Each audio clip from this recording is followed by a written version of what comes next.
खुशामदीद कहते हैं आपको इस लेक्चर में। पिछले लेक्चर के अंदर हमने कुछ नंबर्स जो हैं वो उनके सिस्टम्स इंट्रोड्यूस किए थे सेट्स की शक्ल में, और आखिर में हम जो है वो रैशनल और इर्रेशनल नंबर्स जो हैं उनके बारे में कुछ गुफ्तगू कर रहे थे। और हमने जो है वो आपको ये बताने की कोशिश की थी कि ये जो दो नंबर्स हैं रैशनल और इर्रेशनल नंबर्स के, जो दोनों रियल नंबर्स हैं, इनको हम कैसे जो है उनमें फ़र्क करते हैं, कैसे डिस्टिंग्विश करते हैं कि अगर कोई नंबर हमें दिया हुआ हो तो ये कैसे पता चलाएं कि वो रैशनल नंबर है या इर्रेशनल नंबर है।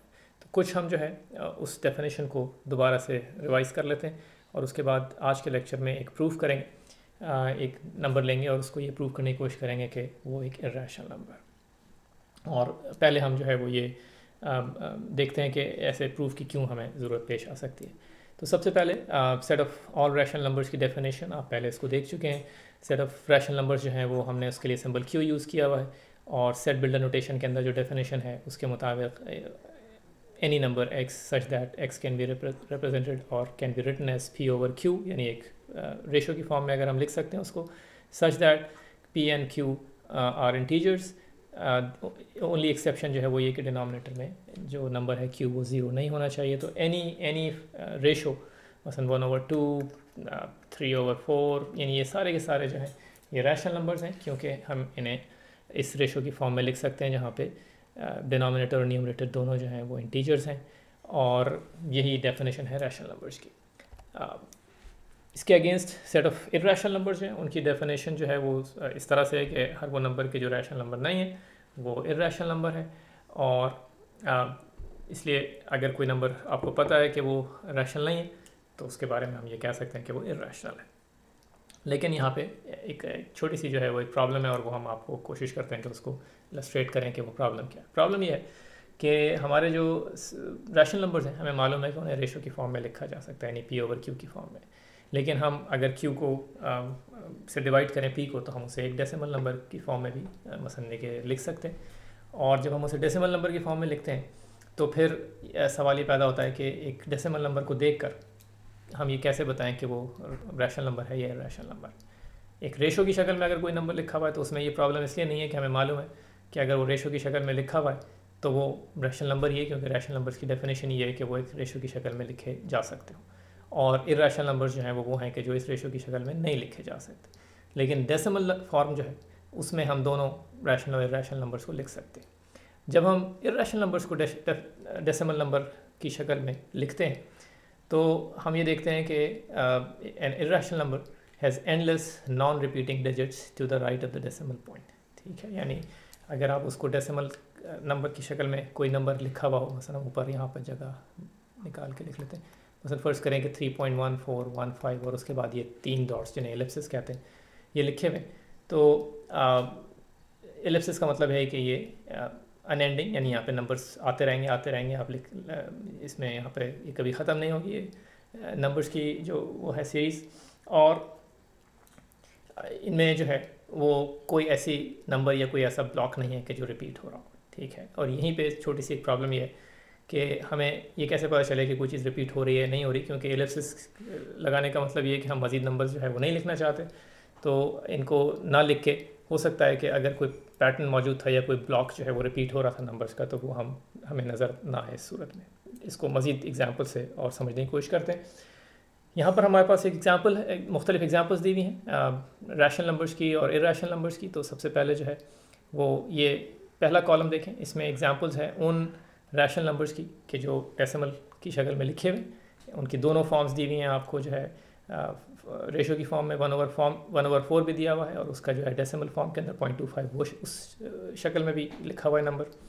लेकिन इन सारे जो नंबर्स हैं इस पहले कॉलम में, उनमें ख़ास बात यह है कि ये डेसिमल फॉर्म में जब लिखे जाते हैं तो इनका जो डेसिमल पॉइंट के राइट पे जितने नंबर्स लिखे गए वो एक जगह पर आके जो है वो ख़त्म हो जाते हैं, यानी इसके लिए हम कहते हैं टर्मिनेटिंग जो है टर्म यूज़ कर रहे हैं। जो डेसिमल के बाद जो राइट पे जो नंबर्स हैं उनको हम फ्रैक्शनल पार्ट कह लेते हैं, तो जिनका जो फ्रैक्शनल पार्ट है वो टर्मिनेटिंग है, यानी एक जगह के ऊपर जाकर वो ख़त्म हो जाता है, और मज़ीद उसके आगे नंबर्स हम नहीं लिखते, या ज़रूरत नहीं है उनको लिखने की, क्योंकि जब हम डिवाइड कर रहे हैं तो रिमाइंडर जो है वो ज़ीरो आ जाता है। जो डेफिनेशन इरेशनल नंबर्स की हमारे पास यहाँ पर ऊपर लिखी हुई है, उसकी अगर आप उसको देखें, अप्लाई करें, तो आप आसानी कह सकते हैं कि हर वो डेसिमल नंबर के जो टर्मिनेटिंग है, यानी जिसमें वो 3 डॉट्स या एलिप्सेस नहीं लगे, वो नंबर जो है वो इरेशनल नंबर नहीं हो सकता, क्योंकि बाय डेफिनेशन जो इरेशनल नंबर्स हैं उनका जो फ्रैक्शनल पार्ट है वो अनएंडिंग होगा। अब आ जाएं बीच वाले कॉलम के अंदर जो कुछ नंबर्स लिखे हुए, और ये हैं वो इंटरेस्टिंग एग्जांपल्स के जहाँ पर ये ज़रा मालूम करना मुश्किल हो जाता है कि कौन सा नंबर जो है वो रैशनल है और कौन सा इरेशनल। यहाँ पे सारे जो नंबर दिए हुए ये सारे के सारे रैशनल नंबर्स हैं। उसकी वजह साफ जाहिर है कि यहाँ पे हमने एक रेशो को लिखा 1/3। हमें मालूम है कि रेशो जो है वो रैशनल नंबर्स को लिखा जा सकता है इस फॉर्म में, लेकिन जब हमने 3 को से डिवाइड किया 1 को, तो हम ये देखेंगे कि हमें जो डेसिमल फॉर्म में जो नंबर मिलेगा वो 0.33333 और अनएंडिंग मसलन ये 3 आते रहेंगे, ये रिमाइंडर जो है वो आपको मिलता रहेगा, और आप उसको डिवाइड जब करेंगे तो आपको मसलन ये 0.3333 ये चलते चले जाएंगे क्वेश्चन के अंदर। तो ये एक एंडलेस जो है वो आपका एक फ्रैक्शनल पार्ट हो गया, लेकिन इसमें जो ख़ास बात है वो ये कि ये जो 3 है ये बार बार रिपीट होता रहेगा। तो यानी ये एंडलेस तो है, लेकिन रिपीटिंग जो है वो डिजिट्स के साथ है। ठीक है, यही चीज़ 1/6 के अंदर भी आपको नज़र आ रही है कि 1/6 में जो है 0.16 और फिर 6 जो है वो रिपीट होता चला जाएगा। यहाँ पर भी एक डिजिट है 6 के जो बार बार रिपीट होता चला जाएगा। एक और इंटरेस्टिंग एग्जांपल 6/11 की है, जहाँ पर अगर आप इसको डेसिमल फॉर्म में कन्वर्ट करने की कोशिश करें तो आप देखेंगे कि 0.5454545454 बार बार जो है ये चीज़ आती रहेगी।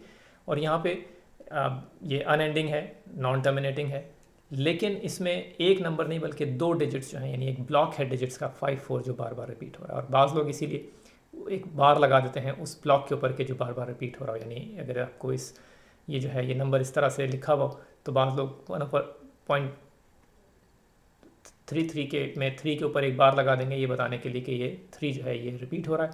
इस तरह से यहाँ पे 6 के ऊपर आप एक बार लगा दें, जिससे ये बताया जा सकता है कि 6 रिपीट हो रहा है। अगर नंबर जो है वो इस फॉर्म में लिखा हुआ जिसके अंदर आपको जो रिपीटिंग डिजिट्स या रिपीटिंग जो ब्लॉक है उसके ऊपर बार लगी हुई है, तो आप देखते ही बता सकते हैं कि एक रैशनल नंबर है, क्योंकि इर्रेशनल नंबर में कोई चीज़ रिपीट नहीं होगी। ठीक है, और यही डिफरेंस है रैशनल और इर्रेशनल नंबर्स के अंदर। और यहाँ पर हमारे पास एक एग्जाम्पल है रैशनल नंबर्स की, जहाँ पे ऐसे नॉन इरेशनल नंबर्स जो हैं उनको डेसिमल फॉर्म के अंदर लिखा गया है कि जो इनको अगर आप देखें उनकी डेसिमल फॉर्म को, तो आप ये देखेंगे कि वो एंडलेस जो है वो पार्ट है, फ्रैक्शनल पार्ट, यानी एलिप्सिस की शक्ल में लिखा हुआ। और दूसरी चीज़ जो है वो ये कि कोई ऐसा ब्लॉक जो है, कोई ऐसे डिजिट या डिजिट्स का ब्लॉक जो है वो आपको नज़र नहीं आएगा कि जो बार बार रिपीट हो रहा हो। जो प्रॉब्लम है वो ये है कि ये कहना कि कोई चीज़ रिपीट नहीं हो रही, वो किसी नंबर को इस शक्ल में लिखने के बाद ज़रा थोड़ा सा मुश्किल इसलिए हो जाता है कि हो सकता है कि आप का आर्ग्यूमेंट ये हो कि हो सकता है कि जो पूरा 14159 है ये इतने कम आपने नंबर लिखे हैं कि अभी जो चीज़ रिपीट हो रही है वो अभी तक आई नहीं है। यानी अगर आप इसको मज़ीद डिवाइड करते चले जाएँ या मज़ीद इसको एक्सपैंड करते चले जाएँ इस फ्रैक्शनल पार्ट को, तो हो सकता है कि किसी एक स्टेज के ऊपर जाके आपको एक ऐसा डिजिट या ऐसा एक पैटर्न मिल जाए या ऐसा एक ब्लॉक मिल जाए कि जो फिर रिपीट होना शुरू हो जाए। तो हम ये कैसे इस्टेब्लिश करें कि ये जो पाई है या √2 है या √3 है ये वाक़ई इर्रेशनल नंबर है। तो अब एक हम जो है वो एक प्रूफ कर लेते हैं जिसमें हम ये साबित करने की कोशिश करेंगे कि √2 जो है वो एक इर्रेशनल नंबर है। ठीक है, क्योंकि अगर हम उसको डेसिमल फॉर्म की शक्ल में लिखेंगे और हम जो है वो उसका जो फ्रैक्शनल पार्ट है उसको कितना ही लंबा लिख दें, तो कोई आदमी उसके बाद भी ये कह सकता है कि हो सकता है कि मज़ीद अगर इसको एक्सपेंड किया जाता तो कोई चीज़ रिपीट होना शुरू हो जाती। ठीक है, तो हमारा जो टास्क है यहाँ पर आज वो ये है कि हम ये प्रूफ करेंगे कि टू प्रूफ दैट √2 जो है इज़ एन इर्रेशनल नंबर।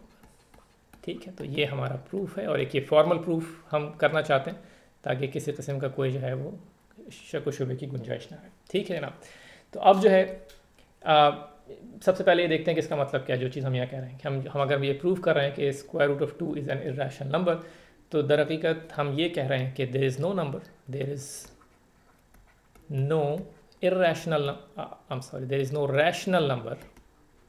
ठीक है, ये डॉट इसको ज़रा आप इग्नोर करें। There is no rational number whose square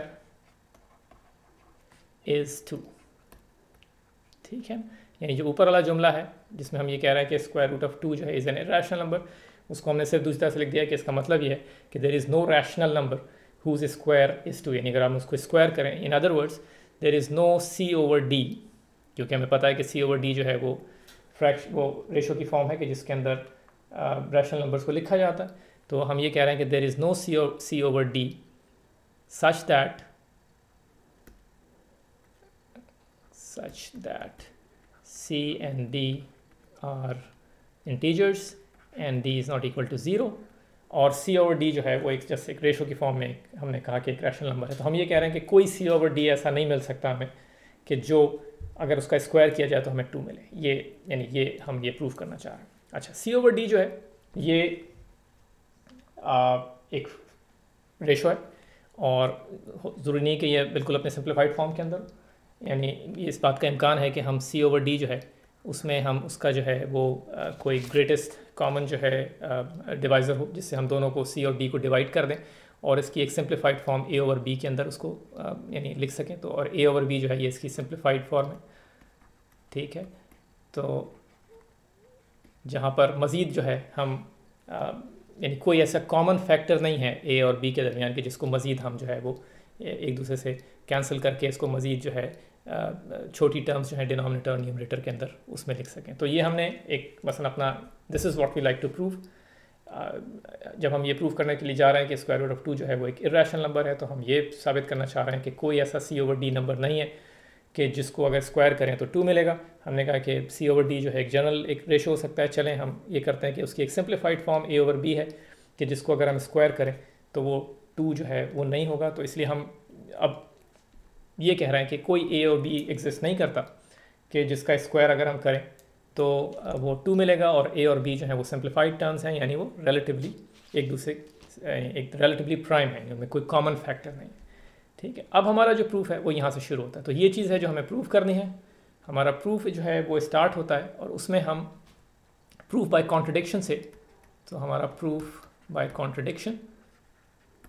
contradiction ये है कि जो चीज़ हम प्रूफ करना चाह रहे हैं हम उसके बिल्कुल ऑपोजिट चीज़ जो है उसको अस्यूम करते हैं कि चलें ये तस्लीम कर लेते हैं कि जो हम कह रहे हैं वो सही नहीं है, उसके ऑपोजिट सही है, और फिर उसके बाद उस प्रूफ को आगे लेके चलते हैं और फिर देखते हैं कि आगे जाके क्या होता है। अगर आगे जाके हमें कॉन्ट्रडिक्शन मिलता है तो हम कहते हैं कि हमारा जो इनिशियल असम्पशन था वो गलत था, और इस तरह से ये प्रूफ जो है वो कंप्लीट हो जाता है। तो प्रूफ बाय कॉन्ट्रडिक्शन का मतलब ये हुआ कि हम ये कह रहे हैं कि हम एक ऐसा a over b मालूम कर सकते हैं कि जिसका स्क्वायर जो है वो 2 के बराबर हो। इन अदर वर्ड्स हम ये कह रहे हैं कि एक a over b जो है वो ऐसा मौजूद है, there exist such an a over b, एक ratio such that if we square it we get 2, ठीक है ना। तो ये हो गया हमारा यानी असम्पशन, इसको हम 1 कह लेते हैं यहाँ पर, ठीक है। अच्छा, इसका मतलब क्या हुआ? इसका मतलब ये हुआ कि हम इसको a squared over b squared equals to 2 करके लिख सकते हैं। इसी को मज़ीद हम जो है रीअरेंज करके टर्म्स को ये लिख सकते हैं कि a squared is equal to 2 times b squared, ठीक है। और ये हमारी हो गई इक्वेशन नंबर 2। इसी को हम जो है मज़ीद एक दफ़ा यहाँ पे लिख लेते हैं इस जगह साफ़ करके। तो हमने जो लिखा है वो ये है कि a squared is equal to 2 times b squared, ये इक्वेशन 2 है। इस पर थोड़ा सा गौर करें। इस पर अगर आप गौर करें तो आप बआसानी ये कह सकते हैं कि a स्क्वायर्ड जो है वो एक ऐसा नंबर है कि जो इवन क्यों है? क्योंकि इसको आप 2 टाइम्स b स्क्वायर्ड करके लिख सकते हैं, यानी इसका एक फैक्टर जो है वो 2 भी है। इसका मतलब ये हुआ कि इस इक्वेशन से हम बहुत आसानी के साथ ये इस्टेब्लिश कर सकते हैं कि a square is an even number, ठीक है। अच्छा, जब a स्क्वायर्ड इवन नंबर है तो हम जो है इससे ये चीज़ मज़ीद कह सकते हैं इसको देखकर कि a जो है वो भी a is an even number, और ये एक नॉन जो है फैक्ट है। आप चाहें तो इसको भी प्रूव कर सकते हैं, यानी हम जो कह रहे हैं वो ये जो हमने यहाँ पे इस्तेमाल किया वो फैक्ट वो ये है कि इफ़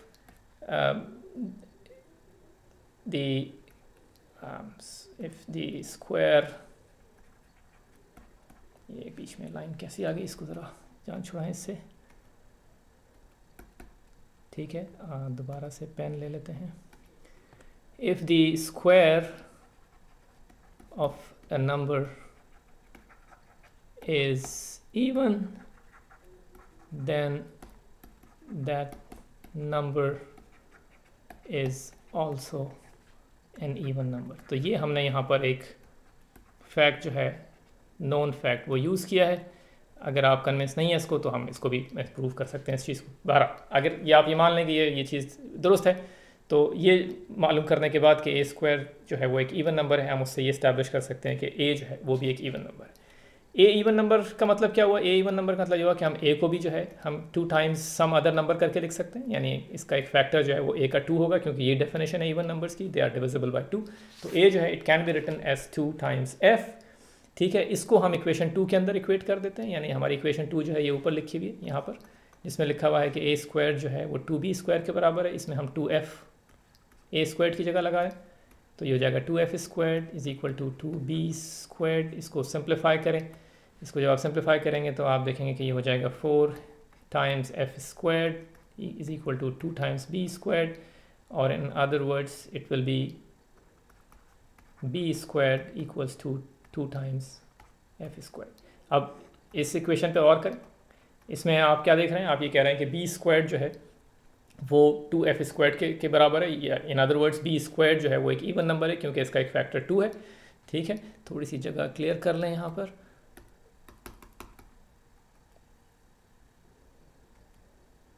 और दोबारा से पेन ले लें अपने। तो हम यहाँ पर इस इक्वेशन से ये कह सकते हैं कि बी स्क्वायर जो है इज़ एन इवन नंबर, और जो अभी हमने पहले एक नॉन फैक्ट जो है वो यूज़ किया था उसी को यहाँ दोबारा इस्तेमाल कर लेते हैं कि अगर बी स्क्वायर जो है वो इवन है तो b is also an even number. ठीक है, अब हम आपको ये दिखाते हैं कि हमने एक कॉन्ट्रडिक्शन पे हम पहुँच गए। कैसे कॉन्ट्रडिक्शन पे पहुँचे हमने 2 चीज़ें इस्टेब्लिश की अपनी इनिशियल असम्पशन से। इनिशियल असम्पशन थी हमारी ए ओवर बी जो है वो एक का स्क्वायर जो है वो 2 है। उससे हमने दो चीज़ें इस्टेब्लिश की। हमने कहा ए जो है वो इज़ एन इवन नंबर, ठीक है जी, और हमने ये भी इस्टेब्लिश किया कि बी जो है वो भी इज़ एन इवन नंबर। हम शुरू में ये हमारी असम्पशन थी कि ए ओवर बी जो है वो एक सिंप्लीफाइड फॉर्म है, इनका कोई कॉमन फैक्टर नहीं है, लेकिन जो चीज़ हमने इस प्रूफ में देखी वो ये कि ये दोनों इवन नंबर्स हैं। इसका मतलब ये है कि दोनों नंबर जो हैं उनका एटलीस्ट एक कॉमन फैक्टर है विच इज़ 2, और ये चीज़ कॉन्ट्रडिक्ट करती है हमारी इनिशियल असम्पशन को, और यहीं पर हमारा प्रूफ ख़त्म, क्योंकि हमने ये साबित कर दिया कि ए ओवर बी जो है वो सिंप्लीफाइड फॉर्म नहीं हो सकती क्योंकि दोनों जो हैं इवन नंबर्स हैं। इसका मतलब है कि इनमें एक कॉमन जो है फैक्टर मौजूद है जिसको मज़ीद सिंप्लीफाई किया जा सकता है, इसलिए हमारी इनिशियल असम्पशन गलत थी। इनिशियल असम्पशन गलत होने का मतलब ये है कि ऐसा कोई नंबर नहीं मिल सकता ए ओवर बी कि जिसको अगर स्क्वायर किया जाए तो हमें 2 मिले, या in other words square root of 2 जो है वो रैशनल नंबर नहीं है। ठीक है जनाब, जाइए मज़े कीजिए, दोबारा मिलते हैं।